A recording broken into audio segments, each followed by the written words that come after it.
on the upside. It is 20 after 5, and this is Channel Africa. We are chatting relationships and how social media platforms are bringing couples together, or maybe perhaps they're driving them apart. From ghosting, soft launches, situationships, even liking people's stuff on social media can get you into trouble. We are joined now to chat to us by relationship expert Lee Mansell-Pladel. Welcome to the Upside, ma'am. Wow. It's so exciting to be here, ladies.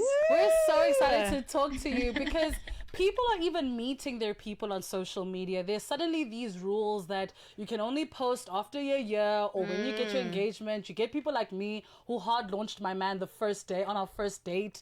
You know, what is going on in the social media space and relationships? What impact does it have?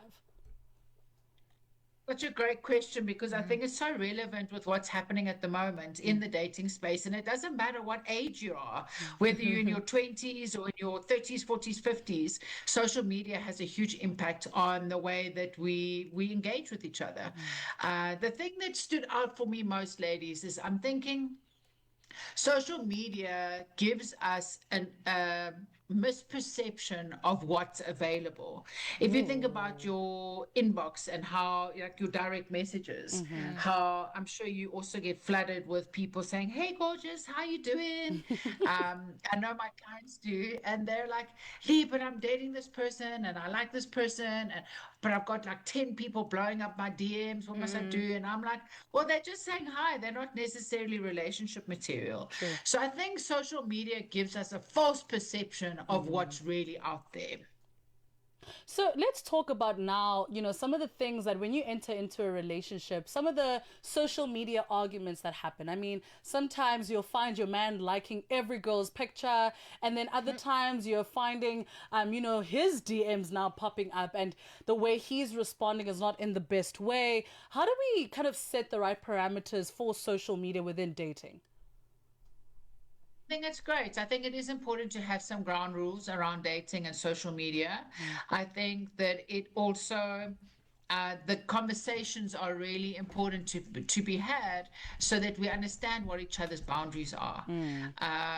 If my partner is liking other girls' posts, I'd be wondering, unless it's a girlfriend of ours whose birthday it is, then it's a different. But if it's just some random lady that he's liking, never mind hearting, I think I'd be really upset about it. And that's literally my chat, Lee, is that everything can be misconstrued on social media. So even if you're just giving someone a high five, it just looks like you're vying for that person's attention in some shape, way, or form. So what is the smart way to go about just kind of managing relationships on the platform? Or maybe you have, rules to say that don't worry about what I'm doing as long as I'm focused with you and I'm with you. Yeah.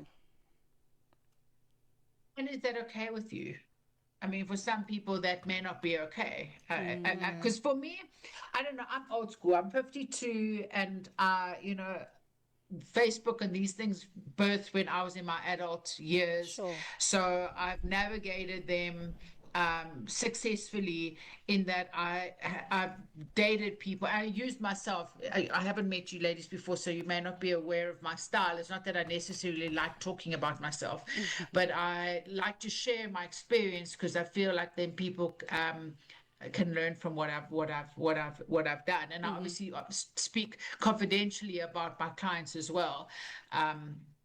So I think that it's important to have conversations around boundaries. I think it's important to be okay with what your boundaries are. Like, if you're not happy with your partner sending hearts to people, for argument's sake, online, and they're not interested in not doing that, then that should be a massive red flag for you.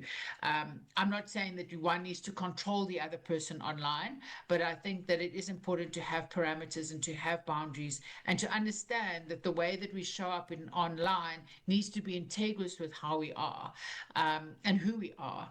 I mean, imagine I went to a shopping center and I went and bought my groceries, and I was being loving to the, or kind to the checkout counter. But there's a difference between being kind and being flirtatious. So online has that edge of flirtation if it, if one doesn't, if one's not careful. Yeah.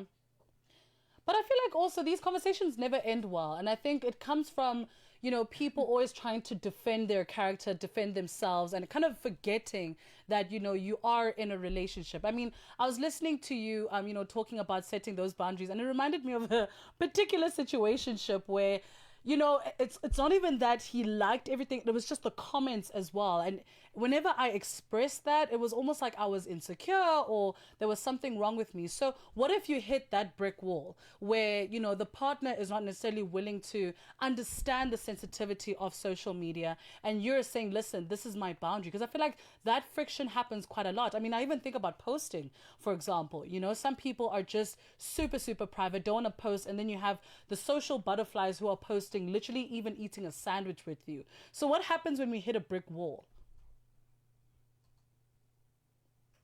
For me, it's really about how we show up in life, right? And how we're going to navigate our relationship together.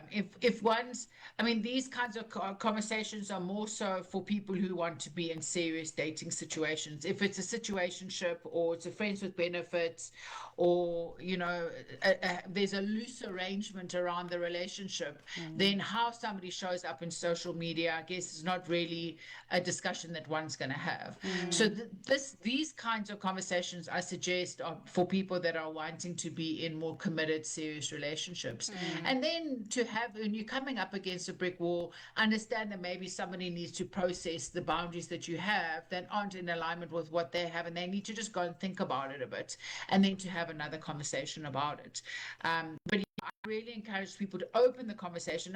It doesn't have to be hard and fast to be sorted out right now, but just have the opportunity to feel into what's okay and what's not okay.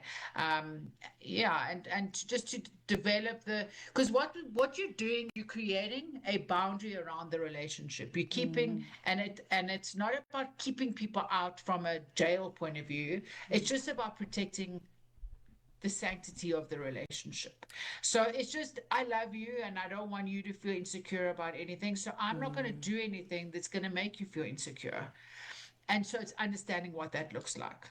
Let's chat about people who aren't on social media. So, for instance, I always say that my husband is not on social media. He's living such a full life that he really just does not have time for IG, TikTok. His life is happening and booming. So, how does that protect, if it does, the relationship in some shape, way, or form? Because in my mind, that's actually what I think I'm doing. But is it really the situation? In some degrees, it is protective. I think that your husband isn't getting, his DMs aren't blowing up in any way, so he's not having. There's no distraction for him in that way. It's not to say that he walks in a shopping center and someone finds him attractive and he has to deal with that in a certain way. But with social media, there's this false perception of interest that can be confusing, and it can be disruptive to a relationship. Interest and access. So from a woman's perspective, it's because these men see us online and they think they can just pop us a DM. Do you know what I mean? So for us on the receiving end of that, I don't want to be approached by any random dude saying hi. Like, it annoys me. Whereas from the man's perspective, they love it. They love the because attention. they're getting the attention. So I think it goes both ways. We don't dig it. Well, some of us don't, but do you know what I mean? Where can we find you, Lee? My number is 079-525-8991. You can get hold of me on social media and Lee Joy Inspires. Absolutely amazing stuff. Thank you so much for joining us today. We're talking all things of social media. And I feel like a lot of the time, a lot of us hit those walls. You just get lucky when you find someone who has the same social media pattern as you. I don't want you on social media, so there is no pattern, bruh. It's that simple. Dating is a hardcore. sport, Extreme sports, and that's why you must know your story before you enter. Do not jump in for the sake of jumping because you have limbs. It is a 5:30 Central African time. Speaking of sports, Zykan, honey, what's up? Get the news